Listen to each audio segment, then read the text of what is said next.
Chapter 5. This venerable one did not steal. Loyalty Hall was brightly lit. Jimei had parted ways with them a while back. Moran stepped into the hall after Shui Meng, perplexed, but suddenly understood the situation upon seeing the scene inside. Rongjiu, that sissy. Moran had stolen some money from him before leaving, and he'd actually had the nerve to come to Xishang Peak to complain.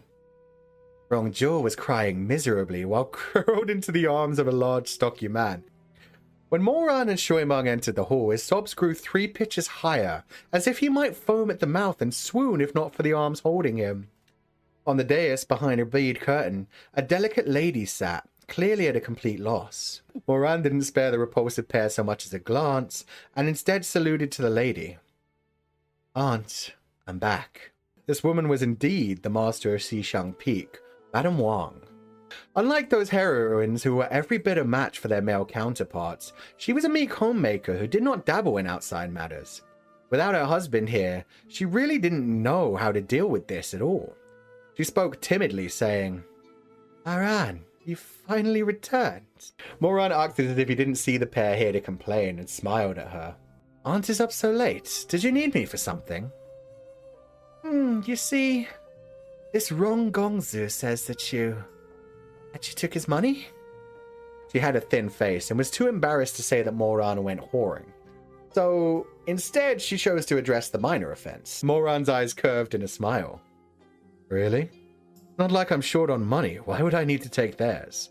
Besides, they don't look familiar. Do I know you? The stocky man sneered. Yours truly is surnamed Chang, the eldest of my family. As a business person, minor formalities matter little. You may call me Changda. Moran smiled and purposefully flipped his name around. Ah, so it's Da Chang Gongzi, big intestine. It's an honor to finally meet you. Please excuse my rudeness. And this other gentleman is? Ha, Mo Gongzi sure is fond of acting the fool. This is the first time you and I have met, but in the 30 days of this month, you've spent 15 nights in Jia's room. Have you gone blind? How would you not recognize him? Moran was entirely unperturbed, still smiling as he glanced over towards Rongjiu. What's this? Trying to slander me? I'm a decent, honorable person. Of course I've never slept with any Sana or Jiu. Rongjiu's face was red with anger, but he continued to nestle against Chang's chest, sobbing. Oh Gongsu, I know my status is low and unseemly. If you hadn't exploited me so cruelly, I wouldn't have come calling, but to be treated like this, I... Moran's tone was as if he was the one being wronged. I truly do not know you. I can't even tell if you're male or female. How could we have met? You patronized my business just last night. How could you be so cold? Chang Gongsu, you have to get justice on my behalf. He burrowed even deeper into Chang's arms, crying louder than ever. Off to the side, Shui Meng's entire face was ashen, brown twitching as he listened to this absurdity. If not for the self-restraint of his young master's upbringing, he would have beaten this repulsive pair off of the mountain long ago. Big intestine Gongzu patted Rongjiu's head while soothing him with soft words, then declared threateningly. Madame Wang, Xishang Peak is a virtuous, upright sect, but this Mo Gongzu is vulgar and despicable. Jiu works hard for his money, or to buy his own freedom as soon as possible. But this guy, as if mistruding Jiu wasn't enough, he even stole all the savings Jiu sweat and bled for. The Chang family are not cultivators, but we are moneyed and have been in business for generations. If your sect does not give us satisfactory explanation today, we will be sure to give the whole lot of you a hard time in Bashu. Madame Wang was flustered. Chang Gongsu, please calm down. Moran sneered internally. Chang family were salt merchants, ludicrously loaded. Who would believe that the eldest son of the Chang family couldn't afford to buy out Rongjiu's freedom and had to let his Jiu earn his money for himself? Smelled fishy, to say the least. But his smile remained fixed as he said, so Big Intestine Xiong is the son of Yi Zhuo's affluent merchant family. Impressive and commanding as expected. Truly admirable. Big Intestine Gongzi looked quite smug.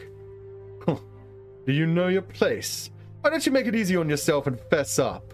Where are Juer's things? Hurry up and return them. Moran said, still smiling. How strange. Your Juer takes so many guests every day. Even if he lost something, why am I being blamed? You! Big Intestine Gongzu gritted his teeth, sneering. Fine. I just knew you would try to get out of it. Madam Wang, as you've just seen, Mo Gongzu won't be reasonable and refuses to come clean. I won't waste my breath on him anymore. You're the one in charge. You decide. Madam Wang knew little and less of such affairs, and her words stumbled over each other in her nervousness. Aran... Mangar... Unwilling to let his mother get put on the spot like this, Shui Meng stepped forward.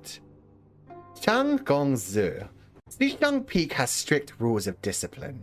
If your accusations turn out to be true, if Moran truly violated the mandates against greed and promiscuity, we will naturally deal out severe punishment. However, it's your word against his. Have you any evidence? Big Intestine Gongzu smirked. I knew your sect would pull this. That's why we rushed to get here before Moran arrived, to confront Madame Wang. He cleared his throat, saying, All of you listen well. Juer lost 2 units of pearls, 10 gold ingots, a pair of gold plum blossom bracelets, a pair of jade hairpins, and a jade butterfly pendant. Just search Moran for these items, and the truth of my accusations will be made clear. Moran objected. What right do you have to body search me? Looks like a guilty conscience to me. Big Intestine Gongzu lifted his chin haughtily. Madam Wang, what's the punishment for the sins of thieving and lechery at Xishang Peak?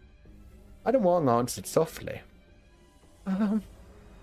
My husband has always been the one in charge of sect matters. I truly do not know. Doubtful. I think Madam Wang is purposefully playing dumb to shield her nephew.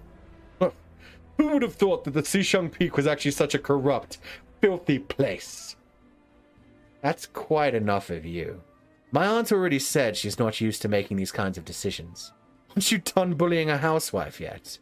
Moran interrupted, finally fed up with his blathering.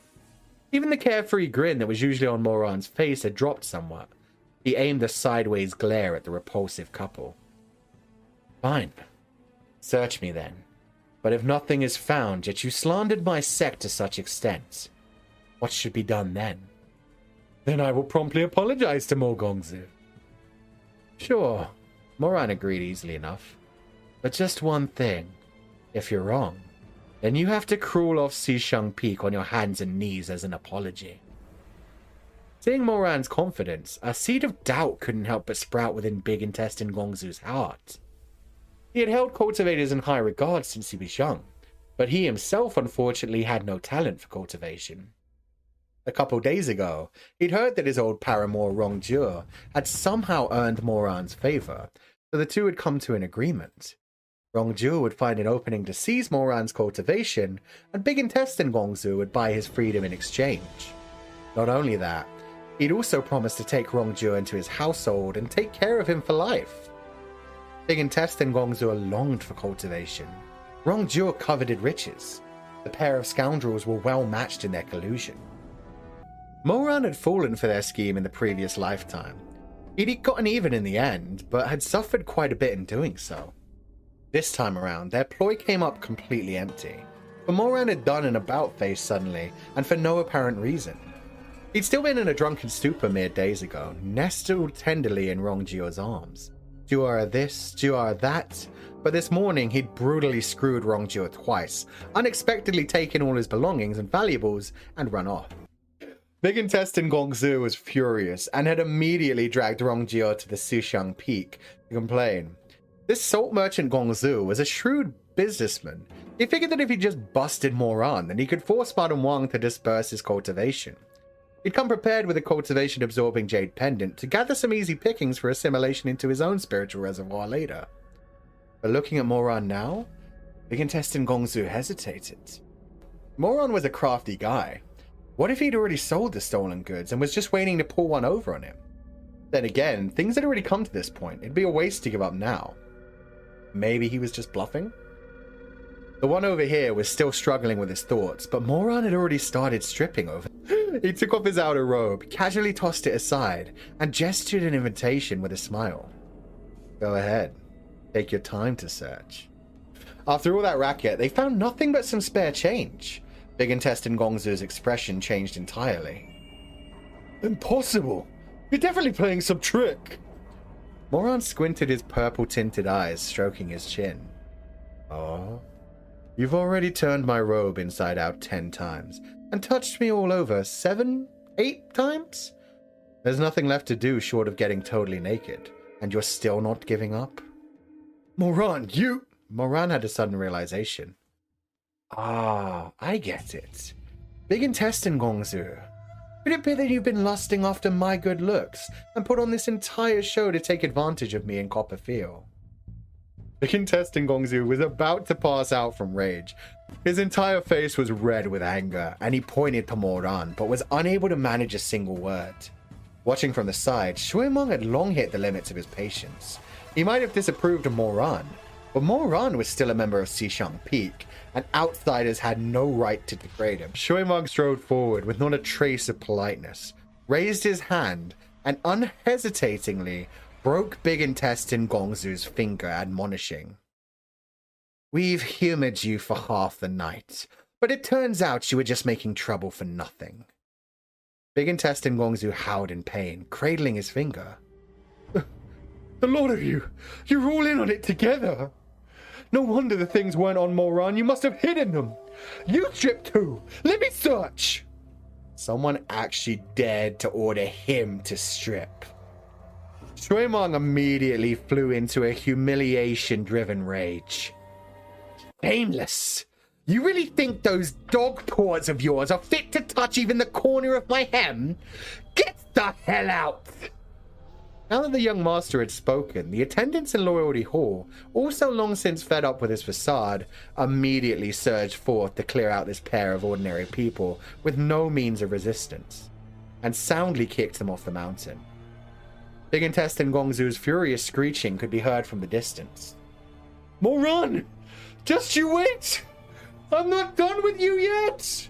Standing outside Loyalty Hall, Moran gazed at the night sky, his eyes curved into a smile, and sighed. Oh, I'm so scared. Shuimeng shot him a cold glare. What are you afraid of? Moran said with genuine worry. They're salt cellars. I'm afraid I won't get to have any more salt in the future. Shuimeng was silent for a moment before asking. You really didn't screw the prostitute? Nope. And you really didn't steal? I really did not. Shuimeng humphed. I don't believe you. Moran raised a hand, laughing. Let the heavens strike me down with lightning if I'm lying. Shuimeng suddenly lifted his hand and grabbed Moran's arm in a vice grip. Moran stared at him. What are you doing? Shuimeng humphed again and rapidly chanted an incantation. Scattered sounds could be heard as a handful of beads, each about the size of a soybean, slipped out of Moran's sleeve and fell to the ground. Shuimeng gathered spiritual energy in his hand and waved towards the beads. The beads started glowing and growing in size, turning into a pile of jewels and valuables. Plum blossom bracelets and jade earrings, golden and sparkling on the ground. Moran. We're fellow disciples of the same sect. Don't make things difficult. Shuimeng glowered. More were you. Have you no shame? Shuimeng roared. No one's laughing with you. Moran sighed. Like I can cry on command. Shuimeng's face was all gloomy. Is this how you use Xishang Peak's concealing technique? Mm-hmm. Practical applications. Shuimeng's anger returned.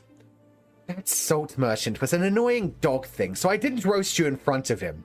But that dog thing did have one thing right. Violating and mandates against thieving and lechery like you have. No matter which sect you're at, you'd have it coming. Moran grinned, undaunted. And what are you going to do about it? Wait for Uncle to come back to tattle on me? He wasn't even worried. His uncle spoiled him to no end. The most he would do would be to scold Moran a little. He'd never have the heart to beat him. Shuimeng turned around, brushing his wind-blown hair aside, his eyes glinting with scorn in the darkness of night. Dad? No. He's at Kunlun and won't be back for a month or two. Moran's smile froze, an ominous feeling washing over him. He suddenly remembered a certain person. But if he were here, then it would have been him receiving Chang Gongsu at Loyalty Hall today, not the oblivious Madame Wang.